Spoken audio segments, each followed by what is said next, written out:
Good afternoon. I just got back from Target where I had to buy food for tonight. Since I didn't menu plan for the week since I was out of town, I had to pick up something. So I found one of my favorite things at Target, which is those little packages with the $1 off or $2 off or $3 off coupons.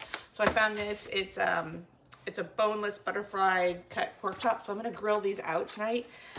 I want to do something a little different with it besides just put the barbecue sauce on it. So I used this last week also in my hamburgers, and so I still have some left over because I think I put like a teaspoon in hamburgers for like 2 pounds, and I did a teaspoon and a half in some ground turkey and made some turkey burgers out of that.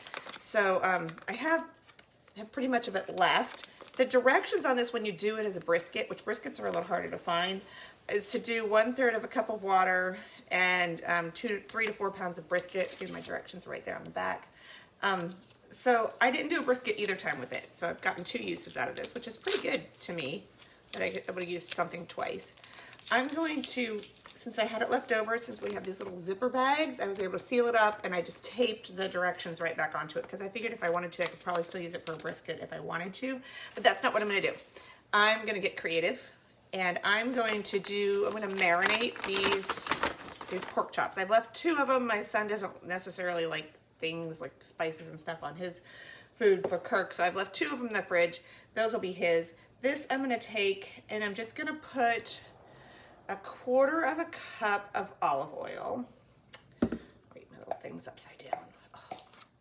Oh, I love this little measuring cup from, I know it was right. My little measuring cup from Pampered Chef. I have one like this, and I have a bigger one too. So there's this.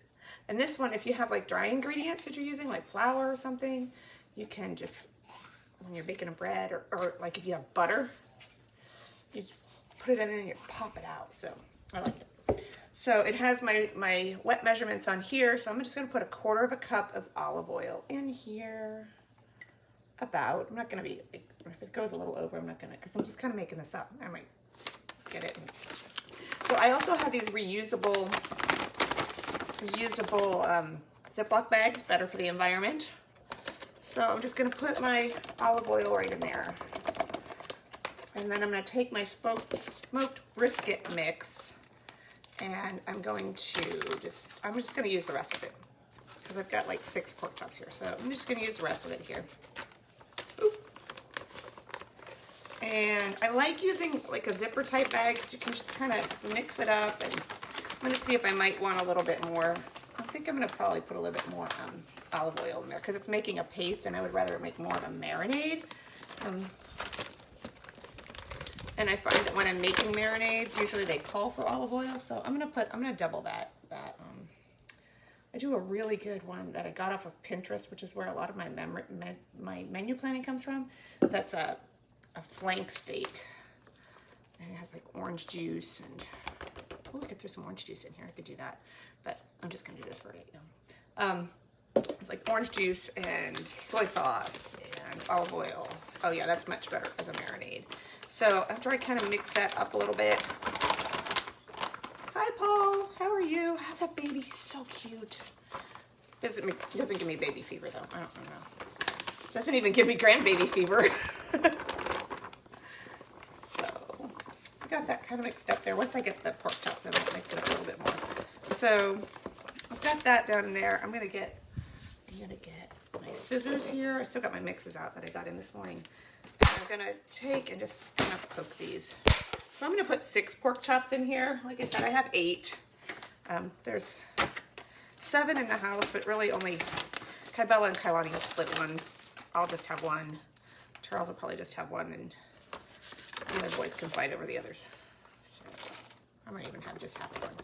So I'm gonna put these in here, and then I'm gonna marinate them for probably about, it's 3 o'clock now, so I'm gonna marinate them for about 3 hours.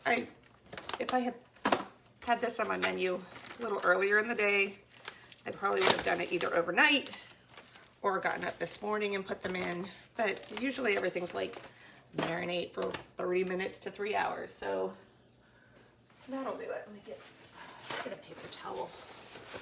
So that'll I'm gonna put them in the fridge, and what I'll do is probably in about an hour and a half, I'll lay them down flat. I'll mix it up a little bit here.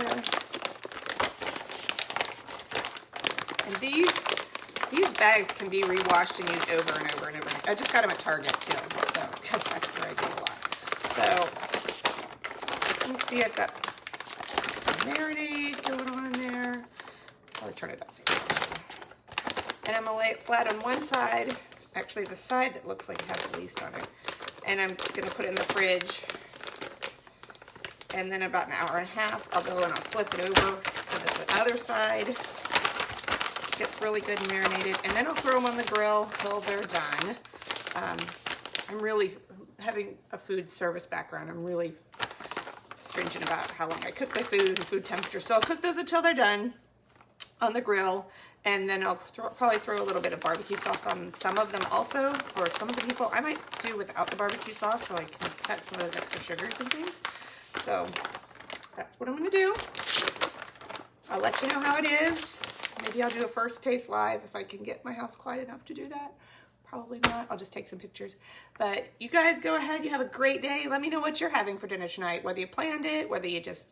I know there's food trucks in Claremont tonight if you want to head up to Claremont. So let me know what you're doing. Take some pictures. Show me your dinners. Have a great day. Do something good.